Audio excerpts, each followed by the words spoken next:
In my next video, I'm going to be talking about wireless. But to really understand wireless, I feel like we need to address what waves are from a physics standpoint. So let's talk a little more about waves before we get into wireless.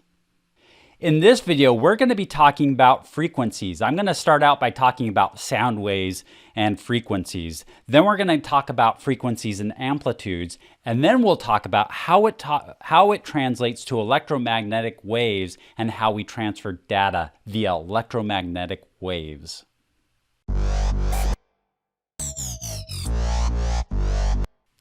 We're going to start out by talking about sound waves. So sound waves are mechanical waves, and there's actually particles that are bouncing into each other, which are causing this wave to travel. So we're going to start out by talking about that, but then we're going to transition at some point in time to electromagnetic waves. So at this point in time, just know there's a difference. We're just talking about waves right now, and I'm going to talk about some characteristics of waves, and I'm going to talk about it in the sense of sound waves to begin with. So here we have a speaker, and then we have somebody that's listening to the speaker. This speaker has a cone on it, and this cone is vibrating. So the cone vibrates back and forth and creates a wave through the air where particles are actually bouncing into each other, and it goes through the ear, or all the way to the ear, into the ear canal, and then we have a sensor in there that gets vibrated within our ear, and then our brain interprets those vibrations and then turns it into some sort of audible sound that we can understand. And so that's how sound waves work.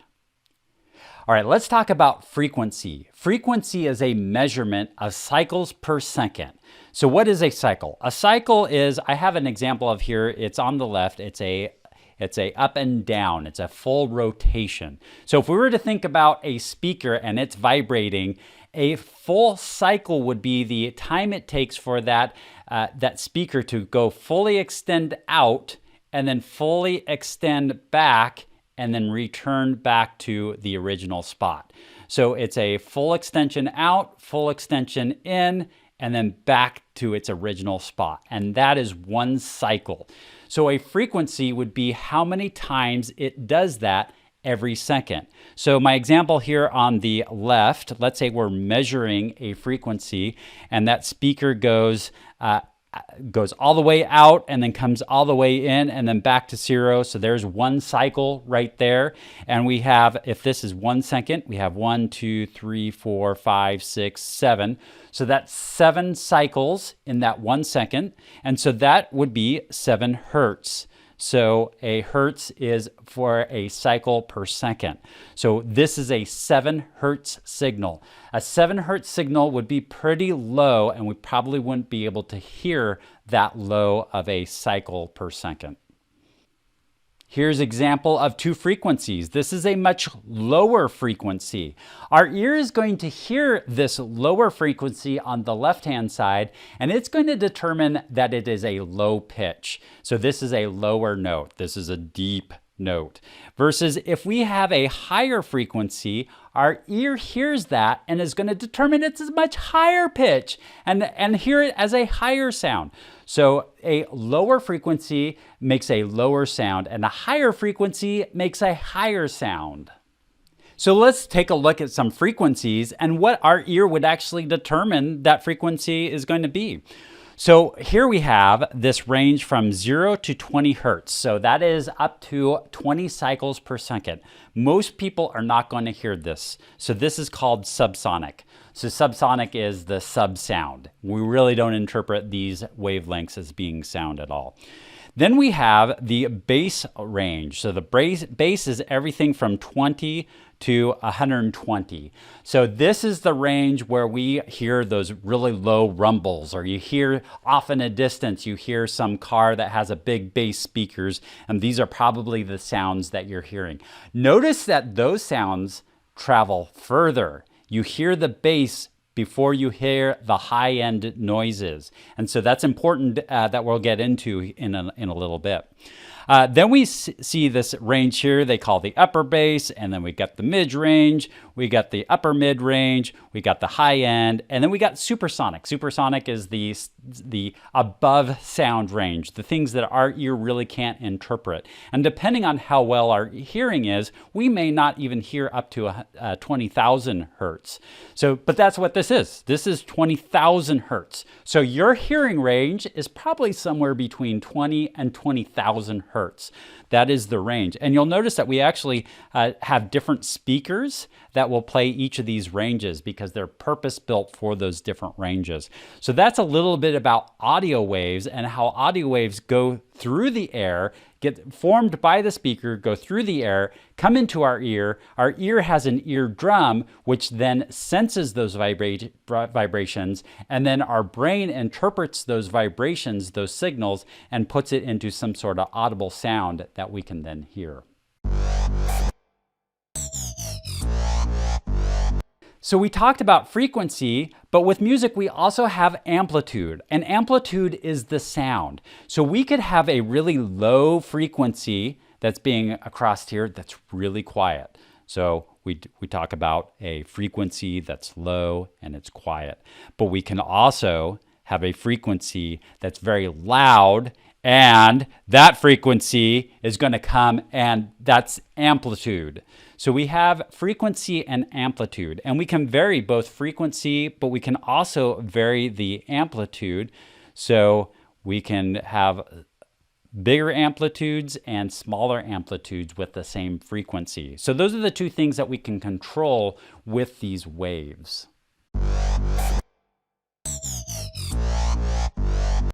All right, now let's take what we learned about sound waves and apply it to electromagnetic waves. Electromagnetic waves are really interesting. They're really fascinating stuff. They aren't mechanical. They're not particles that are bouncing off of each other in the air. They're waves that go through the air, and it uses, it's an electromagnetic field that goes through the air, and I can't explain it. I can't do it justice. It's pretty fascinating stuff. But it's pretty mind-boggling about how these waves actually travel through the air. But what they do behave very similar to other mechanical waves. So let's talk about electromagnetic waves. Here I've got a station, a radio station, and it's got an antenna. And what it does is it sends a signal to this antenna, and you've got electrons that are going up and down this antenna.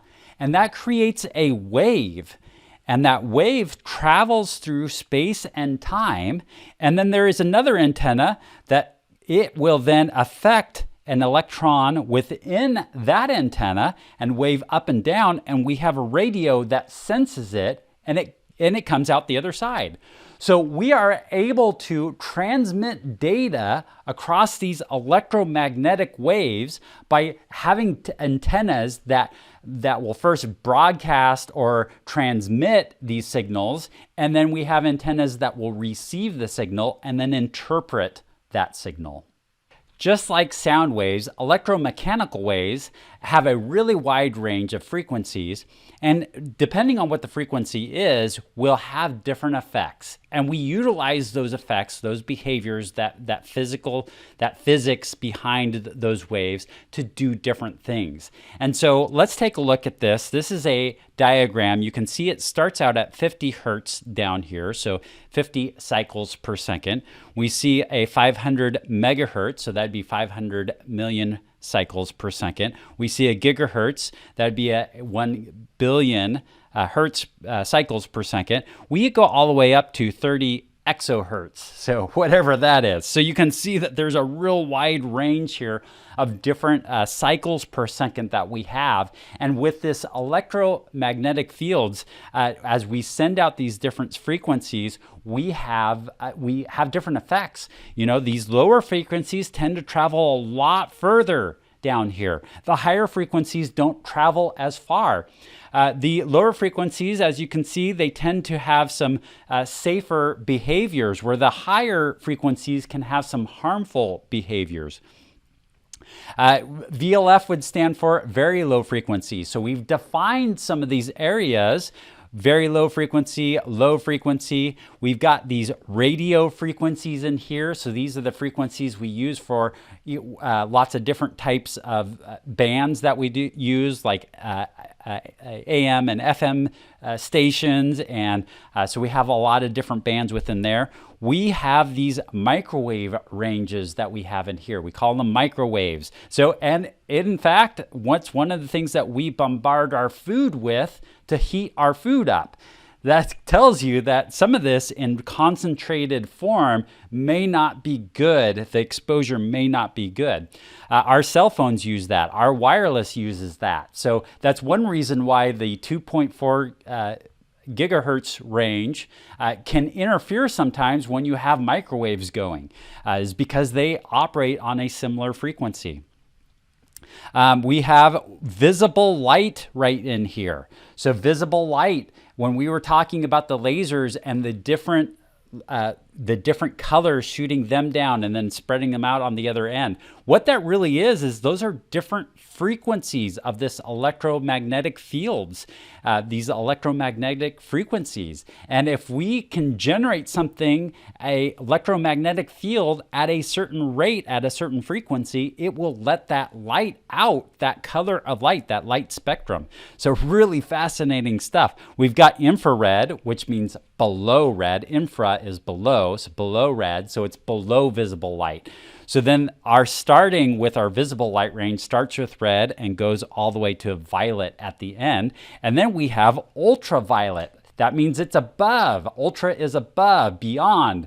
Ultraviolet would be the stuff, once again, we actually don't see that. Our UV rays. We talk about our UV rays coming from the sun. That's ultraviolet rays coming from the sun. That's where we start getting into the dangerous and harmful area again. Then we have X-rays that we use for X-rays, and we can use for medical purposes.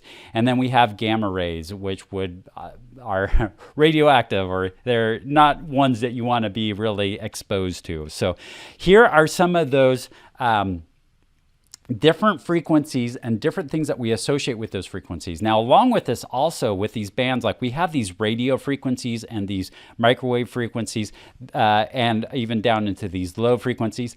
All of these, we use a lot of these bands for communication. And there are certain bands that they have said, you cannot use these bands because we're using it for air traffic control, or we're using it for military purposes. Or so a lot of these frequencies, they say that you aren't able to use. But then we have these little slim, narrow channels within here that we are allowed to use.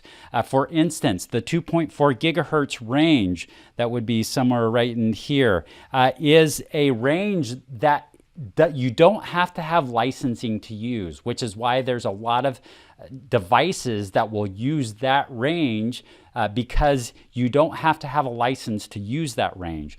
And so that's some of those ranges in there is what we commonly use for these different devices, because it's an unlicensed band. If you couldn't tell, I find this stuff really fascinating. It's just really interesting. So really, when we're sending data through frequencies, through these electromagnetic fields, what we're talking about is, to send data, we either have to vary the frequency or the amplitude. We either have amplitude modulation, AM, or frequency modulation, FM. So those are the two ways that we transfer data back and forth. Now, in my next video, I'm going to talk a little more about Wi-Fi and wireless technology and how it will give you a little more insight into this frequency and amplitude modulation, or more specifically, the frequency modulation. But this is how we transfer data from one location to the next, is that we vary the amplitude or the frequency to get this data over to the other side. All right, really cool stuff. So we talked about those frequencies, we talked about frequency and amplitude, and then we talked about electromagnetic waves and how they differ a little bit in the mechanical waves, but that creates some quite amazing stuff that we see in our day-to-day lives. Hope this video is helping you out. Can you help me out by hitting that like button?